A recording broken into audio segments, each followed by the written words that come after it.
හදේ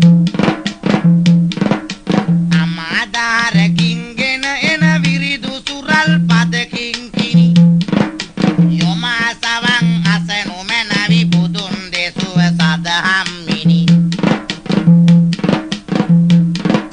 පින්කෙත වැනි ගෞතම අපතුන් ලෝ ගුරු සෑසිපියා දැන් ඔබ වෙත පවසන්නම් එතුමා දෙසුව දහම සොයා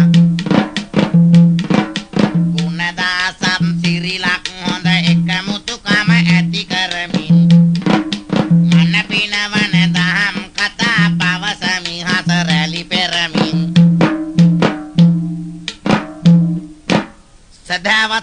සදහවතුනි සදහවතියනි දාන සීල නෛෂ්කර්ම ප්‍රඥා වීර්ය සත්‍ය සාන්ති අදිෂ්ඨාන මෛත්‍රී උපේක්ෂා දස පාරමී දම් පූර්ණේ කරමින් ලෞතුරු බුද්ධත්වයේ ලබාගත් අප කාන්තිමත් ශාන්තිනායකයන් වහන්සේ එදා සවැත් නුවර දෙව්වරම් මහ විහාරේ නම් ජේතවනාරාමේ රජදරුවන් සිටුදරුවන් රැස් කරගෙන සුනිමල ධර්මයේ දේශනා කරනවා අනේ පිඩු සිතානෝ බම්දුල මල්ලික කරුණාබර කොසල් නිරිඳු කොසල මල්ලිකාන් ඉතින් ඔව් පිම්බර සුධර්ම චින්තානන්දා සුජාත විසකාවෝ නදන ගෞතම ඔය අමාමෑණිගෙන් සුනිමල ධර්මය අසන බිම්බිසාර නිරිඳුත් නොද සුනිමල ධර්මය අසන පිම්බර මගේ අමාමෑණි ඒ සදාම් රස දේශනා අනේ පිඩු සිතානෝ කුසල් මහරජතුමා කෝසල මල්ලිකා බන්දුල මල්ලිකා විසාකාවෝ බිම්බිසාර මහරජතුමා සුධර්මා චිත්‍රානන්දා සුජාතා වැනි සිටු කුමාරිකාවන් ඒ මල්ලව රජදරුවන් ලෙච්චමි රජදරුවන් හොඳ ලක්ෂණ ධර්මයේ ශ්‍රවණය කරනවා මෙන්න මේ දෙව්රම් මහ විහාරයට නුදුරු එක්තරා විහාරස්ථානයක වැඩ වාසය කළ රාත් ඵලයේ නොලැබ තරුණ හාමුදුරු නමක්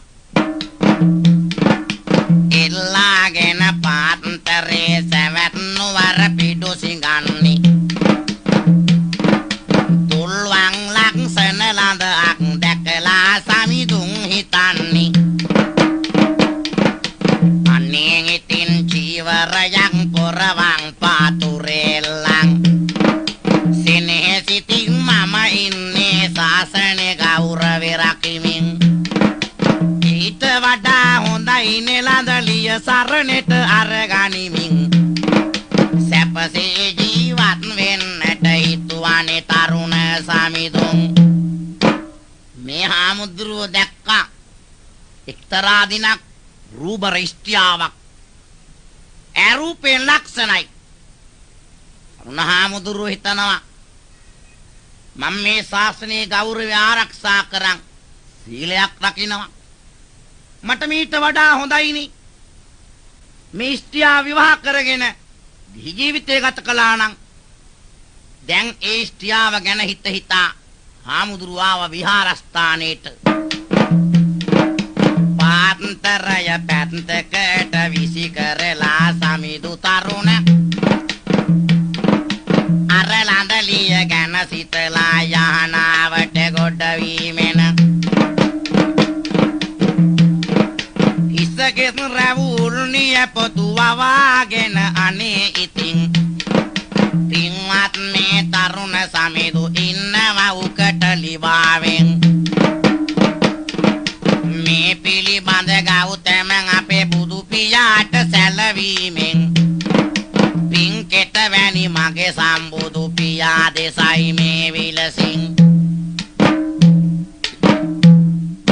අන්නේදා මේ හාමුදුරුවෝ ඉසකෙස් වවාගෙන රැවුල් වවාගෙන නියපොතු වවාගෙන උකටලි භාවයෙන් පසු වුණා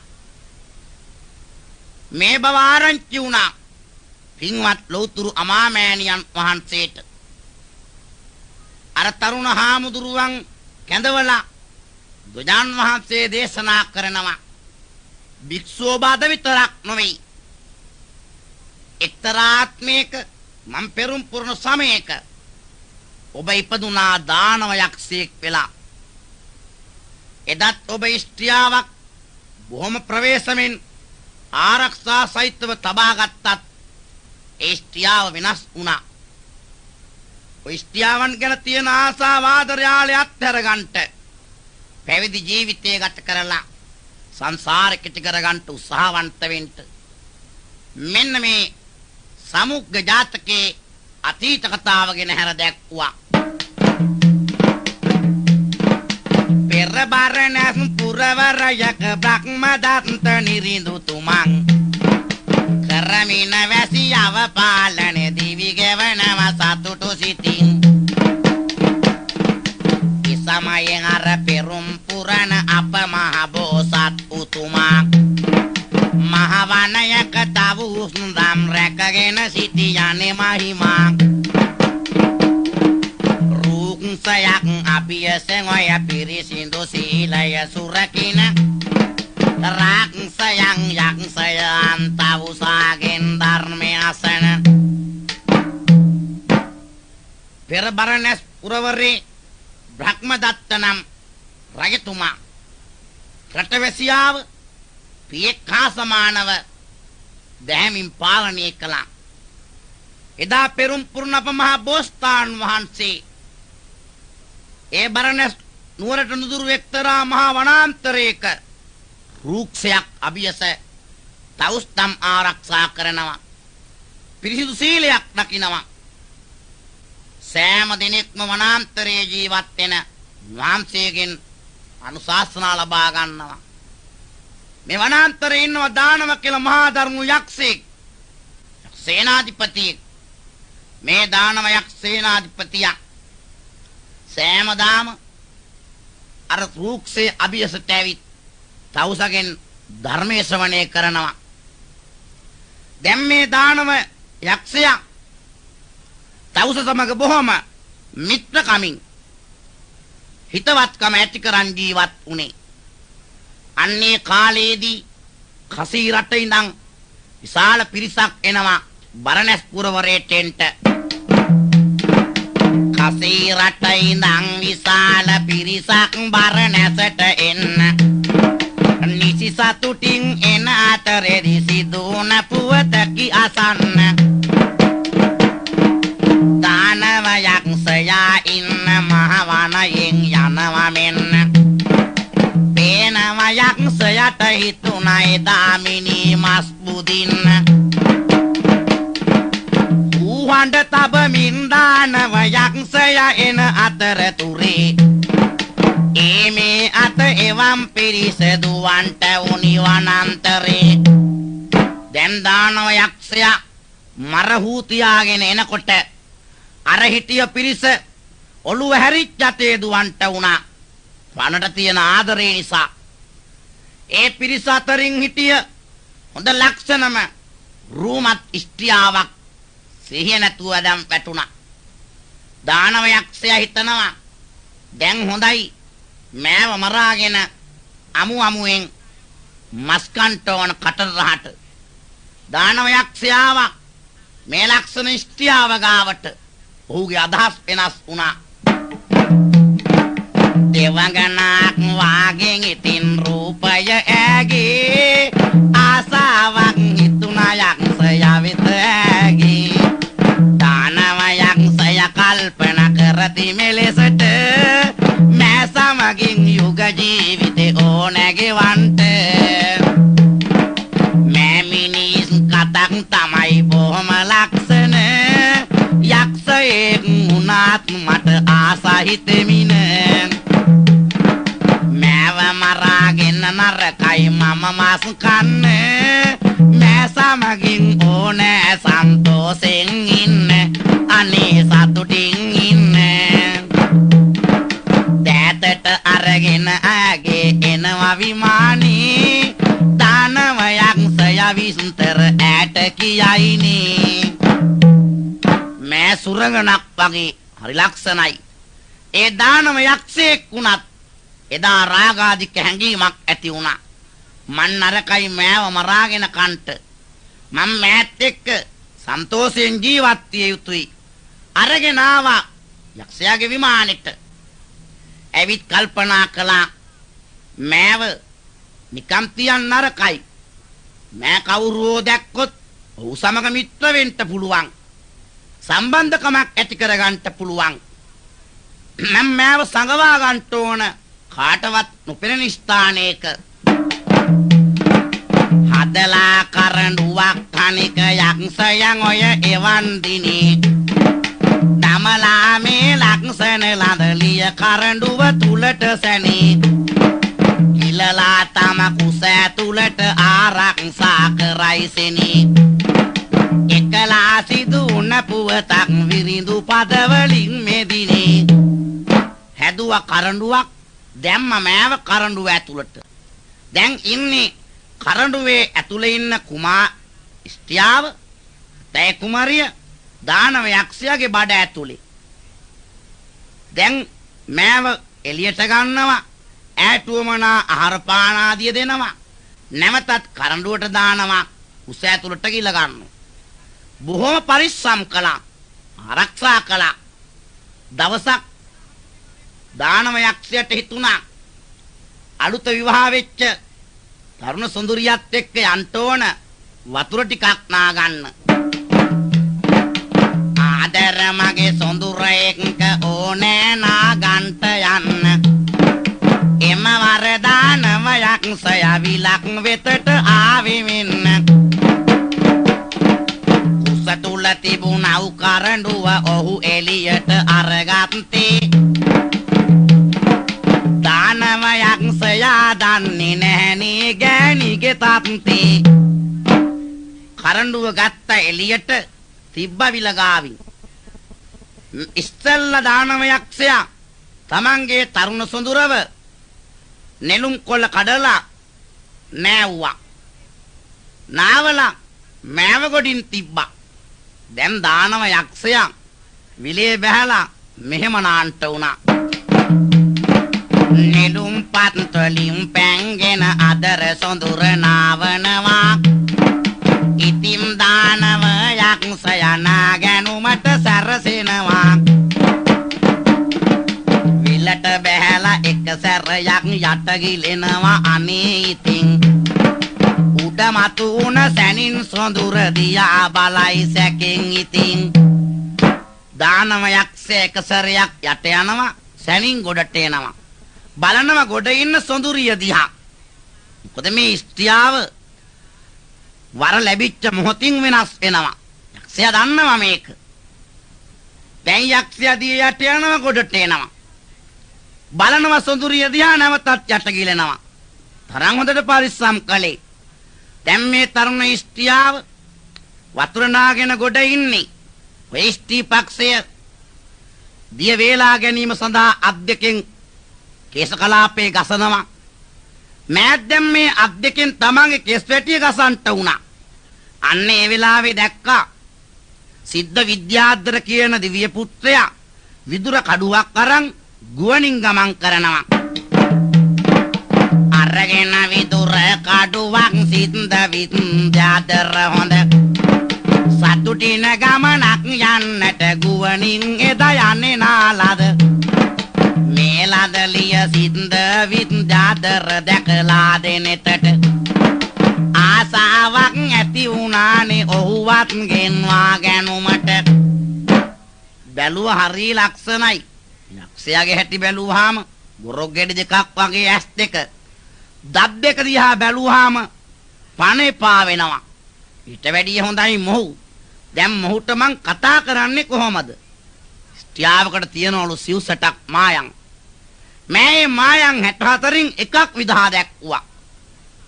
අර කේශ කලාපේ ගසන ගමන් උඩින් යන සිද්ධ විද්‍යාත්‍රයට අත් දෙකෙන් අත වැනුණා. අන්නේදා සිද්ධ විද්‍යාත්‍රය බැලුවා. ශාලස්සන ස්ත්‍රියාවක් නි. මට තමයි මේ අත් දෙක වනන්නේ. විගහට ආවෙතන්ට. සිද්ධ සින්ද විද්‍යාදර හොඳ දිවිය පුතා එවන් දිනේ ඇත්තට මේ තරුණ ඉස්තියව ළඟට පැමිණෙමිනේ ආපු ගමන් ඔහුව ඉතින් කරඬුව ඇතුළට දානවා තම සලුවෙන් වහගෙන මේ කපටි ළඳලිය ඉන්නවා ආවසිද්ධ විද්‍යාදර දිව්‍ය පුත්‍රයා දාගත් ඔහුව කරඬුව ඇතුළට දැම්ම කරඬුව ඇතුළට වෙලා සලුවෙන් වහගෙන දානව යක්ෂය බැලුවා නාල ඉවරලා ගොඩට ඇවිල්ලා අනේ වෙනදනම් මගේ සොඳුරිය මගේ අතින් මල්ලලා ඈව කරඬුවට දාගෙන තමයි ගිලගන්නේ අද මම නාලා එනකොටම අනේ මගේ සොඳුරිය කරඬුව ඇතුළට ගිහිල්ලා හරි කීකරුවන්ත ලඳක් නේ හරි හොඳයි දැන් දන්නේ සිද්ධ විද්‍යාත්තරයා මේ කරඬුව ඇතුලේ තව තැනැත්තෙක් ඉන්න විත්තිය ගිලගත්ත කරඬුව බඩට සිද්ධ විද්‍යාත්තරට හිතුණා නාල යන ගමන් තරුණ සොඳුරියත් එක්ක ගිහිල්ලා අර තවුසගෙන් බණ ටිකක් අහලා යන්න ඕන තරුණ සොඳුර සමගින් මම ගොහිදින් ඔය තවුසා ළඟට කරුණාවෙන් බණ ඩිංගක් අහගන්නට ඕන හොඳට එහෙම හිතලා දානව යක්ෂය පැමිණෙන අතරතුරට මෙහෙම ඉතින් පෙරුම් පුරණ තවුසා අහන වාරුවට දැන් දානව යක්ෂයා එන්නේ අර රූක්ෂයේ ගාව ඉන්න තවුස ගාවට තවුස අහනව ඈත තියම්ම දානව යක්ෂයාගෙන් ඔබලා තුන් දෙනෙක් මේ කොහෙද යන්නේ දානව යක්ෂයා උඩුබිම බැලුවා අපි දෙන්නයි න්යාවේ මගේ සොඳුරයි මම විතරයි මෙයා කියනවා අපි තුන් දෙනෙක් ආවලු තවුස්තුමනි වෙන්න බෑ අපි තුන් දෙනෙක් ආවේ නෑ අපි ආවේ දෙන්නයි ඔබතුමා කියන්නේ බොරුනේ නෑ නෑ මම කවදාවත් නෑනේ බොරු පවසන්නේ ඇත්ත කිදානව යක්ෂය ඔබ වෙත මම පවසන්නේ අපි තුන් දෙනෙක් තමයිනේ අද මං ගාවට එන්නේ එහෙම කියනකොට දානව යක්ෂය මෙසෙත පලන්නේ පුදුම කතාවක් නේ තවුස්තුමනි වෙනදා මම ආවහම ඇත්ත කියනවා අදාම මේ බොරු කියන්නේ ඔබ මහා බොරුකාරයෙක් අපි ආවේ දෙන්නයි තුන් දෙනෙක් ආවා කියන්නේ දානව යක්ෂයා නුඹට වැටහෙන්නේ නැද්ද මම කියන කාරණා ඔය නුඹේ කුස තුල තියෙන කරඬුව වහම එළියට වමාරපන් නැත්තම් තව සුළු මොහොතකින් ඔබ මරණයටපත් වෙනවා දානව යක්ෂය කරඬුව ඔව් එළියට වමාරනවා සින්ද විද්‍යාදර හොඳ ගුවනට එහි පලා යනවා දැන්කද තව දෙන්නෙක් කරඬුව ඇතුලේ හිටියේ මෙන්න තව ටිකකින් හිටියානම් වෙනවනේ නුඹ හට නැසෙන්න කරඬුව වමාරනකොට සිද්ධ විද්‍යාඥයා ගුවනට පලා ගියා දැක්කද දානව යක්ෂයා තව සුළු මොහොතක් ඔය සිද්ධ විද්‍යාඥයා ඔබේ කරඬුව තුල කුස තුල සිටියානම් ඔබේ බඩත් පලාගෙන යන්න යනවා දැන් දානව යක්ෂයා ඉෂ්ටියා මරන්න හදනකොට කියනවා හා ඒ ඉෂ්ටියාව මරන්න එපා ඈට යන්න ඉඩ හරින්න අන්නේදා තවුසගේ වදන පිට ඉෂ්ටියාවට යන්න ඉඩ හැරියා දානව යක්ෂයා කියනවා මම මීට පස්සේ මිනිසුන් මරාගෙන මස් කන්නේ චපල ඉෂ්ටියාන් වැසුරු කරන්නේ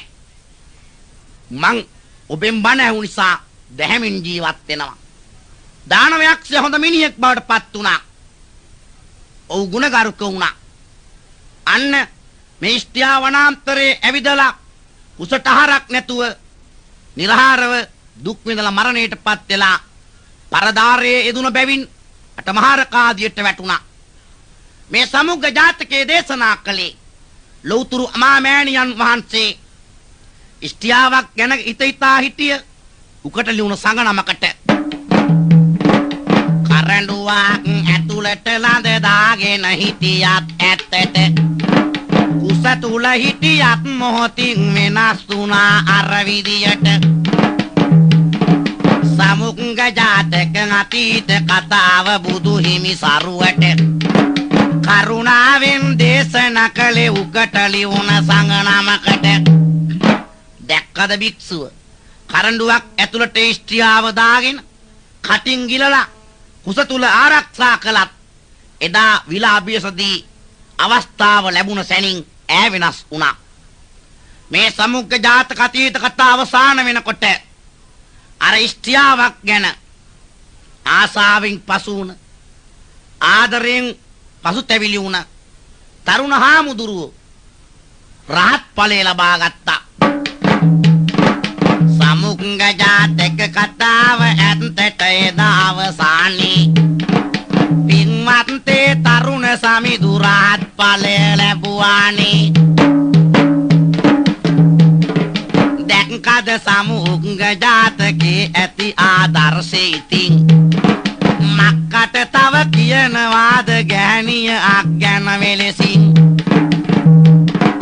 කරඬුවක් ඇතුලේ සිටියත් වෙනස් වුනි මොහොතෙන්. එහෙම තමයි ලක්ෂණ දේ දැක්කම ආසාව හිතෙන්. දැක්කද ගැහණියක් ගැන තව අටුවාවල් කුමකටද? කරඬුවක් ඇතුලේ ඉඳලත් අර විලගාවදී ලස්සන දේ දැක්කලා මොහොතින් වෙනස් වුණා. හොඳයි සමුංග ජාතකේ මෙතකින් නිමාවටපත් වෙන අතර සවන් දුන් ඔබටත් කිව්මටත් මේ නිපදවන ශ්‍රී ලංක පැන්සියවුස් ආයතනයටත් සියලු දෙවියන්ගේ පිහිට ප්‍රාර්ථනා කරමු. මතු සංසාරේ අමා මහ නිවන් සම්පත් පතමු. සමුංග ජාතක කතාව මෙතකින් දැන් නිම වෙනවා. මතු සංසාරයේ අප සෑම දෙනා නිවනේ සැනසෙනවා.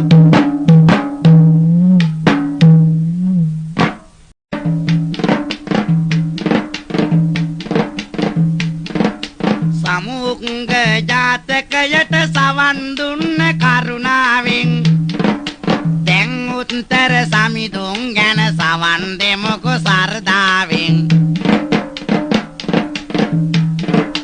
උත්තර සාමණේර ඉස්ත වීර චරිතය හොඳ ඇත්තට පහදලා දෙන්නම් විරිඳු වලින් පද බැඳ බැඳ.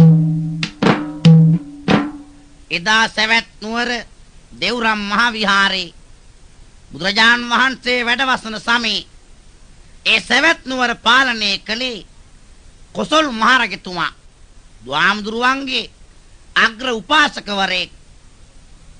මේ කොසල් මහරජතුමා කවදාකවත් අධිකරණේ නඩු අහන්නේ. ඇයි කෙනෙක් වරදකරුවෙක් වුණොත් ඔහුට දඬුවමක් දෙන්න සිදු වුණොත් පාපයක් නිසා. කොසල් නිරිඳු නැහෙනෙන් ඉතින් අධිකරණයේ නඩු අහන්නේ. වංශකාර අගමැතිතුමා නමයිනේ නඩු විසඳ දෙන්නේ. ඔයන් අතරේදී දෙව්රමයට නුදුරු ගමක හරි ලක්සන කුලයෙන් උසස් අඹු සැමි යුවලක් වැසුවානේ වටින. මේ තරුණය වෙත දාවී තරුණ බිරිඳ ගැප් අරගෙන දසකඩ මාසයක් ලබා පුතෙක්ව බිහි කළේ ලක්ෂණ. දෙව්රමේට නුදුරු එක්තරා ගම්මානයක ජීවත් වුණා කුලයෙන් උසස් ඉඩකඩම් හේන් කුඹුරු මිල මුදලින් අගහිගකම් නැති ලක්ෂණ තරුණ අඹුසැමි යුවලක්. බොහොම සමගියෙන් සමාදානෙන් මේ තරුණයට දාවීමෙන් ගැප් ගත්තේ තරුණ බිරිඳ තත්පර මිනිත්තු පැය දවස් සුමාන මාස් ඇවෑමෙන් දසකඩ මාසයක් ලබලා පායන පුන් චන්ද්‍රයා හා සමාන රූපයෙන් ලක්ෂණ පුතෙක් බිහි කළා.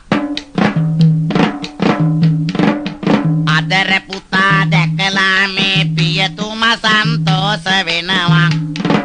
සතර දන්න බමුණු හනික තම නිවසට ගෙන්නවනවා.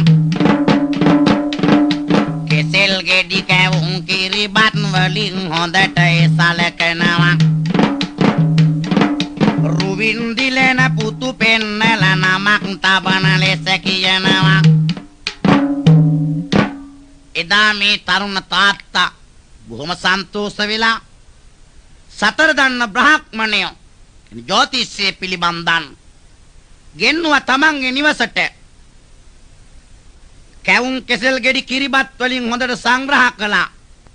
පුතාට නාමයක් තබන්ට කියනවා. පලාපල ගන්න බමුණු මෙන්න මේ පුතාට ලක්ෂණ නමක් ලැබුවා. ඇත්තටගේ බමුණු පිරිස පලාං අපල ගනිමින්නේ. උත්තර කියලා පුතාට නමක් ලැබුවේ සතුටින්නේ. තුන්න පඳුරු ගන්ත බමුණු එම නිවසින් පිට වෙන්නේ. පිම්බර උත්තර පුතාව ඇස් දෙක වගේ රැකගන්නේ. දවස් සුමානද මාසද වර්ෂ ගණන් පසු වෙනවර පස් අවුරුදු වයස වුණා උත්තර පුතු වෙත මනහර. උත්තර තම පුතා වෙතට ශිල්ප සතර උගන්වන්න රාජගුරුවරුන් වෙත මේ තම පුතාව බාර දුන්න. දවස් සුමාන මාස වර්ෂ ගණන් පසු වෙන විට මේ උත්තර පුතාට අවුරුදු 5ක් වුණා. 5 අවුරුද්දක් අම්මයි තාත්තයි අදහස් කළා පුතාට සුදුසු අධ්‍යාපනයක් නිපුණ කරන්නට, ශිල්ප ශාස්ත්‍රය නිපුණ කරන්නට. රජවරුන්ගේ, මැති ඇමතිවරුන්ගේ, සිටුවරුන්ගේ දූ දරුවන් අධ්‍යාපනයේ නිපුණ වෙන රාජගුරුවරයාට උත්තර පුතාව බාර දුන්නා. සෑමදාම උත්තර උදෙන් පොත්පත් ටික අරගෙන ශාලාවට යනවා.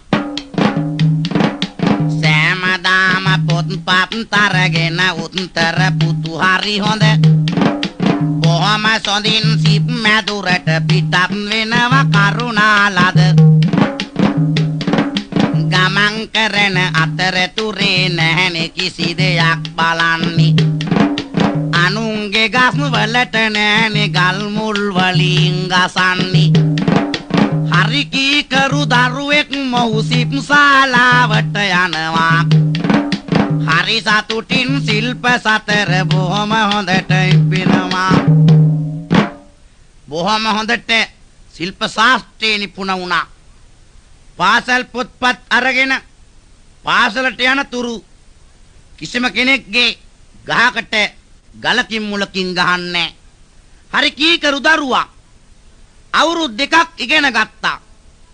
දැන් රජවරුන්ගේ, මැතිවරුන්ගේ, සිටුවරුන්ගේ දූ දරුවෝ උත්තරට ඉගෙනීමෙන් පරාදයි. ඉගෙන ගැනීමේ අති දක්ෂෙක්. දැන් සවැත් නුවර කතා කරන සෑම තැනකම කතා වෙන්නේ මේ උත්තර 7 අවුරුදු පුතා ගැන. ඉගෙනීමේ දක්ෂෙක් බව. කතා කරන සෑම දෙනා උත්තර ගැන කතා කරයි. ඉතා හොඳට උත්තරගේ ගුණ ඔව් සෑම දෙනා පවසයි.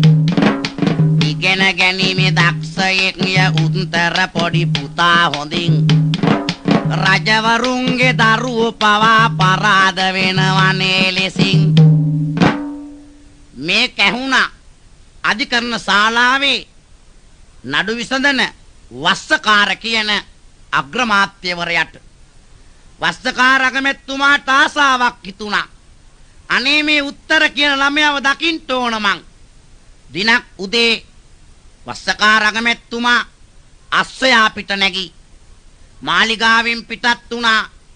උත්තර ජීවත් වෙන ගම්පෙද යන මාර්ගය ඔස්සේ.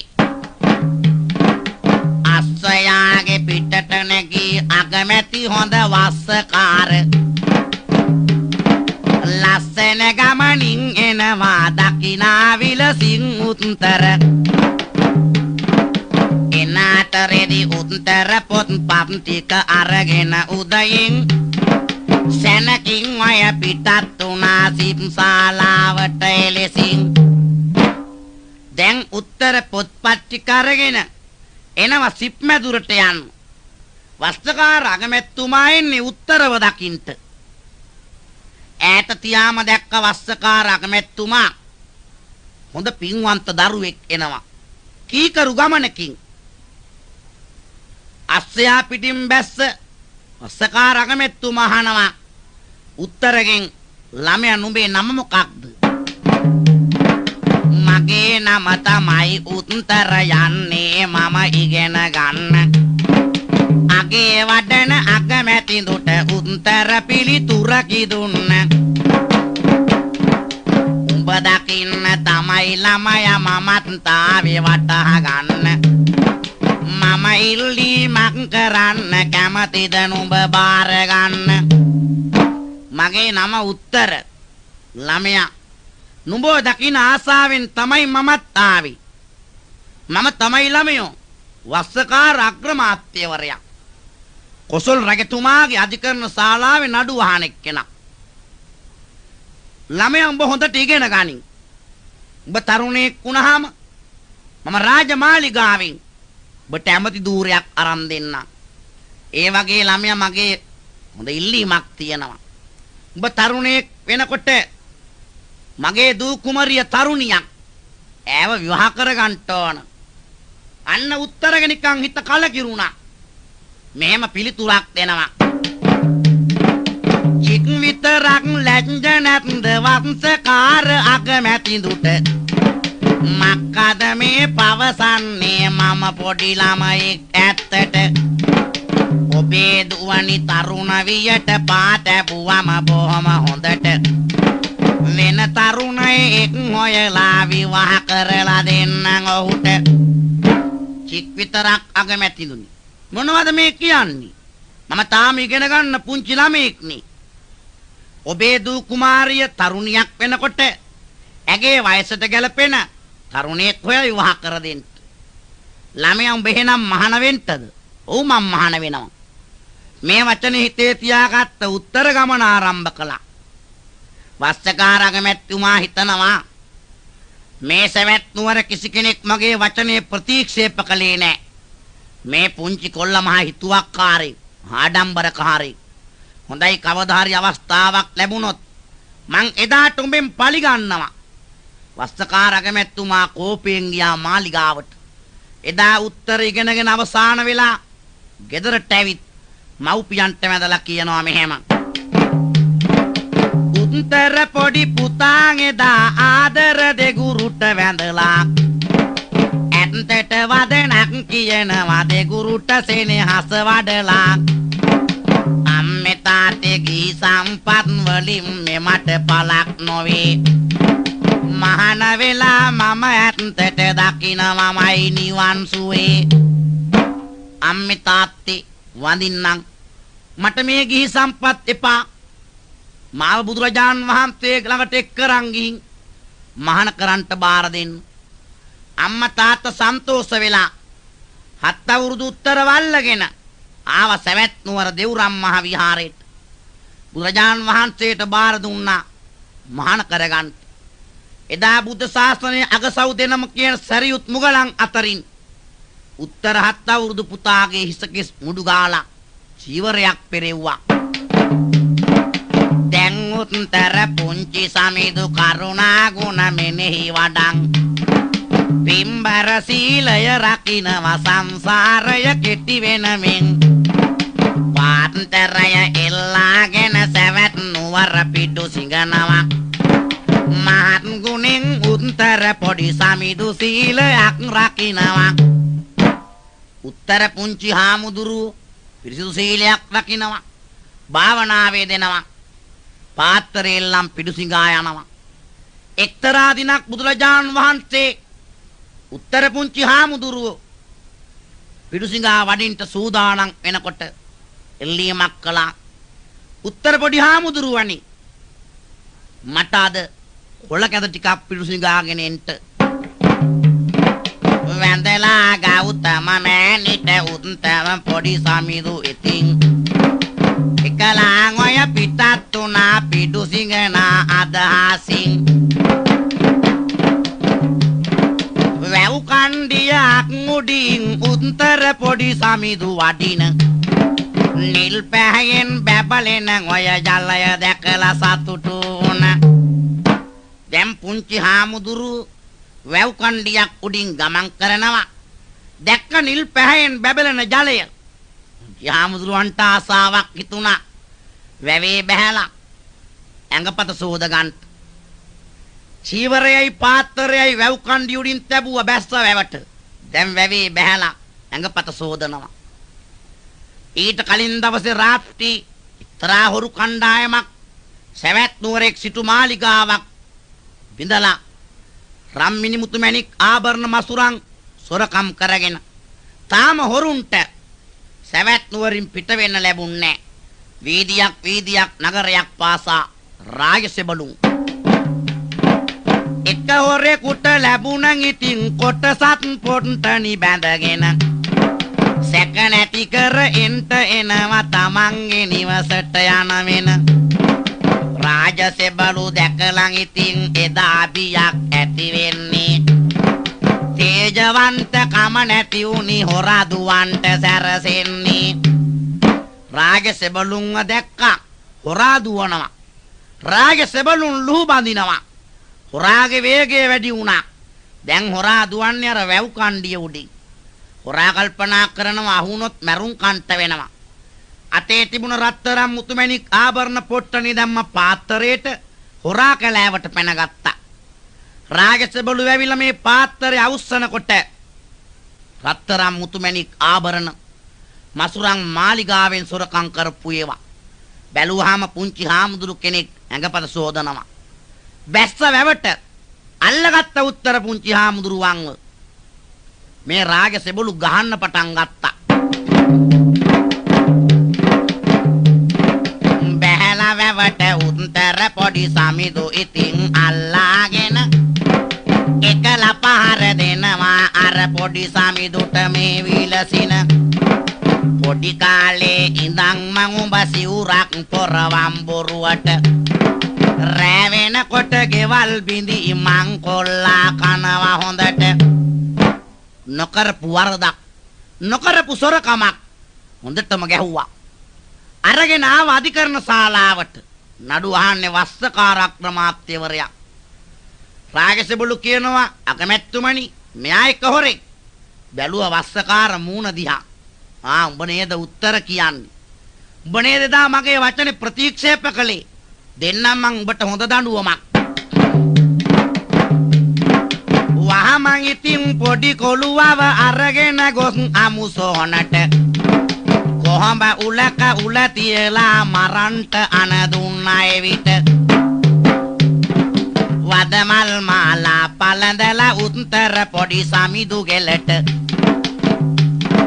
වද දීමෙන් අරන් එනවා එමදින අමුසොහන වෙතට. වස්සකාර අගමැතිතුමා තීන්දුවක් දුන්නා. වහම මෙයක් වරන් ගිහිල්ලා අමුසෝනේ කොහොඹුලක් මත උල තියලා මරන්න ඕන. කරපු හොරකමක් නැහැ. නමුත් වස්සකාර අගමැතිතුමාගේ තීන්දුව වෙනස් කරන්න බෑ. වෛරයක් පිරිමැහුවා. දැන් එනවා උත්තර පුංචි හාමුදුරුවන්වත් අරන් අමුසොහනට. ඇවිත් ලැබුවා කොහොඹ උල මත. උත්තර පුංචි හාමුදුරුව වේදනාවෙන් බරිත වෙලා දුක් විඳින අවස්ථාවෙත් හිතනවා අනේ මගේ ලෞතුරු අමාමෑණියන් වහන්සේට කොළ කැඳ ටිකක් ගිහින් දෙන්න ලැබුණා නම් මට. එදා සියලු සතර කරුණා මෛත්‍රිය දයාව උපදන ලෞතුරු අමාමෑණියන් වහන්සේ බැලුවා බුදු වැසින්. ඇයි උත්තර ප්‍රමාද? බුදුරජාන් වහන්සේට පේනවා ආත්ම කාන්නාවකට පෙර කළ පාපයක් නිසා උත්තර අදත් කොහොඹුලක් මත ජීවිතක්ෂයට පත් වෙනවා. මොහුට රහත් ඵල ලැබීමේ පින තියෙනවා. මා දැන් යා යුතුයි. 500ක් මහරහතුන් සමගින් බුදු රැස් විහිදන් සුන්දර මගේ අමා මෑණි අමුසොහනට වැඩියා බැතින්. එවන් ගමන දැක්ක ඉතින් සවත් නුවර රට වැසියන් අමුසොහනට ළඟා වුණා මුනිදුගේ ධර්මය ඇසුමින්. දැන් විශාල සේනාවක් 500ක් මහරහතුන් බුදුරජාන් වහන්සේ අමුසොහොන්ට වැඩියා. පුංචි උත්තර හාමුදුරුවන්ට කියනවා දුහාමුදුරුවෝ උත්තර අත විතරක් නොවේ ඔබ මීටිය තාත්ම 499 වතාවක් මිය ගියේ කොහොඹුලක් මත අද මේ 500 වතාව අදින් ඔබේ කර්මය අවසానයි බුදුරජාණන් වහන්සේ මායසේ මීයන්ට කරපු පාපේ කිමක් බුදුරජාණන් වහන්සේ මෙසේ අතීත කතාවක් එන හැර දක්වනවා පරණැස් පුරයක ගුණවත් මව්පියෝ දෙපළකට දාව උන්තර ඔය පුතෙක් ලෙසට ඇත්තට ඔබ උපත ලැබුව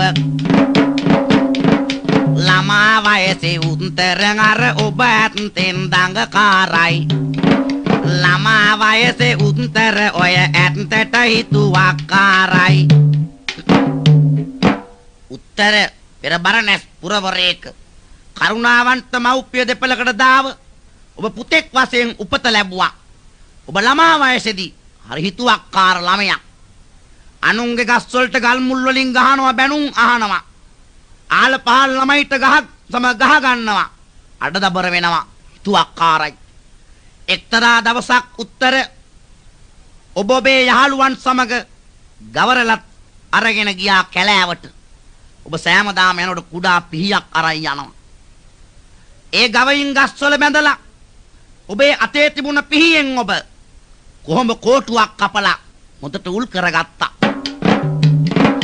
අල්ලලා පොඩි මැස්සෙක් අර කොහොඹ උල මතින් තබලා ඇත්තට සන්තෝෂ වුණා මිතුරන් අතේ පෙන්වලා ඒ මැස්සා අනේ මරුණා උත්තර දහදුක් විඳලා අද ඇත 500 වාරය ඒ පාපය පළ දීලා ඒ තමයි උත්තර පාපයක් එච්චර විතරක් නෙවෙයි උත්තර ඔබේ ආත්මෙම ආලපාල් ළමයි සමග ගහ ගන්නවා එක්තරා දවසක් ඔබේ පියා ගෙදර නැති වෙලාවි ඔබගේ ගෙවල් අසල් ළමයෙකුට ගහලා ඒ ළමයාගේ මව්තුමිය ඇවිත් ඔබේ මෑණියන්ට දොස් කිව්වා ඔයගොල්ලන්ගේ පුතා හැමදාම අපේ ළමයට ගහනවා ඔය ළමයාව හොඳ ළමෙක් වශයෙන් හදාගන්න බැරිද ඔබේ මෑණියන්ට දුකක් ඇති වුණා අපේ පුතා නිසා අපි බැනුම් අහනවා මව්තුමිය කෝටුවක් අරගෙන ඔබට පහරවල් දෙකක් තුනක් ඇව්වා ඒ පහරවල් බොහොම සැරෙන් වැදුනා